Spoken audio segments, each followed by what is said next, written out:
So this question comes from at yi5yl. And they said, "Hi Eric, great videos." Thanks. Two questions. First, how did your cycle of increasing the duration of isometric effort go that you mentioned in this video? This was in the Boris Shaiko video, by the way. Second, have you tried mixing isometrics with isotonics and noticed any effect? I have seen some research on mixing plyometrics with strength training, where they only saw an added benefit when lifters went back and forth between plyometrics and regular strength training sets in a single workout. When lifters did first all their plyometrics and then all their strength training, or vice versa, the improvement seemed to be negligible. I would love to hear your thoughts and experience as to how this might apply with regular strength training and isometrics. Thanks. Thank you for asking that. We're going to go over that in this video.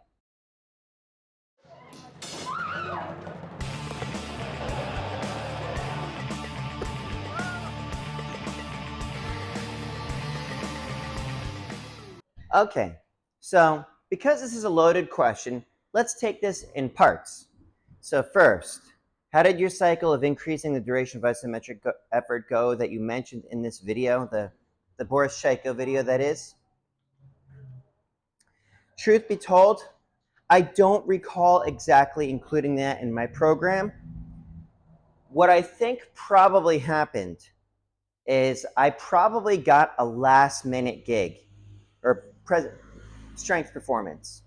That sometimes happens because that video was posted, it was a while back, and I seem to remember doing throwing together a proposal and having a presentation about 2 weeks later. That sort of thing throws off the cycles, which is one of the reasons I don't try to build towards a specific peak for an event, because these sorts of things come up, and it's one of the reasons I have a perpetual accumulation cycle coming in, because sometimes my events are planned out months and months in advance, sometimes a couple weeks, sometimes it's a last minute thing, like I'll get a request and it'll be like a week later, in which case it's like, wow, what took you so long? But that sort of thing happens, and I would rather be able to just go in and perform rather than say, oh, come back to me at the end of the 12-week cycle, or 8-week cycle, or 6-week cycle, or whatever it happens to be. So that is likely what happened, because I've experimented with a number of different protocols over the years. Discard what didn't pan out, and keep what does, and I don't recall that panning out. And it's not that it wouldn't pan out, it's that I probably didn't even do it to begin with. Second, have I tried mixing isometrics with isotonics and noticed any effect? I could be mistaken on this, but what I think you mean by isotonics would be something along the lines of like pushing against a hydraulic thing, where it's like you're compressing air, and the faster you push it, the harder it becomes. Kind of like the machines that you would find at a curves gym. If I'm not mistaken, if I am mistaken, please correct me in the comments. But I notice any effect. Mixing plyometrics with strength training, where they only saw an added benefit when lifters went back and forth between the plyometrics and regular strength training sets in a single workout. I haven't really done plyometrics in a way that I think would transfer over to the feats of strength. The closest thing that I would probably have to that would be like the steel bender's helper. This is essentially bound up parachute cord that is woven in a tight manner so that it becomes pretty hard to bend. That is something that I can blast into explosively, and it provides feedback, so it's not just like a pure isometric effort, but it's actually pushing back so as to take advantage of the or whatever that thing is that causes cortical inhibition. Basically, when you're doing isometrics, there is going to be a part of you that holds back if it doesn't give just a little bit, right? That's one of the reasons why when a valuable way of training grippers with isometrics would be to take your gripper and pick up plates with it because it gives a little bit of bite first rather than just squeezing on the plate by itself. So, when lifters first did all their plyometrics and all their strength training or vice versa, one of the things that I think could be considered that was going back and forth between like deadlifts and kettlebell swings. I don't really do a lot of plyometrics, but one of the things that I said a couple years back when I was like speaking out against box jumps could be useful, but I feel like for most people, anything a box jump can do, a properly performed kettlebell swing can probably be done better and safer and easier to program because you can program the volume, you can program the load. There's a bunch of different things that you can do with kettlebells that you can't really do with box jumps.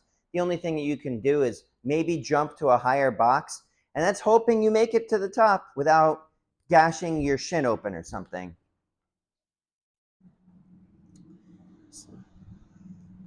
And one of the things also is when you get super, super, super detailed with these stuff, I feel almost like it is majoring in the minors. You know, like there is a lot of different ways to get to the top of the mountain in terms of strength training. And my name has become kind of synonymous with isometrics, but it's only one small part. The way I train, the mother of strength training program design would be volume, density, and load, right?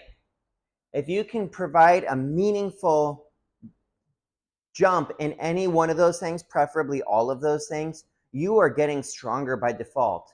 It's one of the reasons I recommend people do strength training with weights as opposed to isometrics most of the time, because you can continue and continue and continue and continue and continue to climb up, where isometrics, you get a rapid gains in the beginning, but then it tapers off. And I'm in this for the long haul, and I recommend to everybody else get it in the long haul. Get some rapid gains in the beginning, yeah, but then continually climb up to the mountain, because who wants to get strong in 6 weeks and then not continue to get strong? Not me. I plan, getting old is an option, right? I mean, like, it's the preferable option than the other. Getting old and weak is not in my plans. I plan to be strong when I'm 70. I plan to be strong when I'm 80. I plan to be strong when I'm 90. Maybe not as strong as I am now, but I plan to be strong because I have seen what not being strong does to people. And I haven't been strong my entire life. I remember being in grade school and being meek and unconfident, and I don't ever want that for myself again. And it's also one of the reasons that I came up with a mission statement that I have all of my businesses go by. My personal training business, as well as my motivational speaking business. My mission statement, quite simply, is make the world strong. In my gym, it's obvious how I do that. I get people to lift weights. When I am traveling across the country doing my strength performances, it comes with a motivational speech where I speak about the mindset behind strength so I can make people mentally strong. But I hope that that answers your question. I know I kind of went off on a tangent there, but if you like this video, let me know by hitting that like button. If you want to see more of this sort of thing, or you want to see the chronicles from my various performances across the country, subscribe to the channel. If you think anybody should see this, please share it with them. This YouTube thing isn't rocket science. And if you have questions for me, drop it in the comments below. I try to get back to you with your very own custom video. If you want to support the channel, do any or all of the things I just mentioned. That sort of thing does help me get found by the algorithm. And if you want to further support the channel, you could pick up a copy of my book, available on Amazon or via my website, which is linked in the description below. And you can also continue to support the channel by purchasing coffee from Good For You Coffee Club. That was a company started by my cousin, and the coffee is free from like preservatives and pesticides and all sorts of crap. And it actually tastes really good. And if you do that, use a promo code MyPower10 to save 10% off of any order that you use that promo code for. But that's it for today. Please stay happy, healthy, and strong. Stay tuned for next time. Eric Moss, over and out.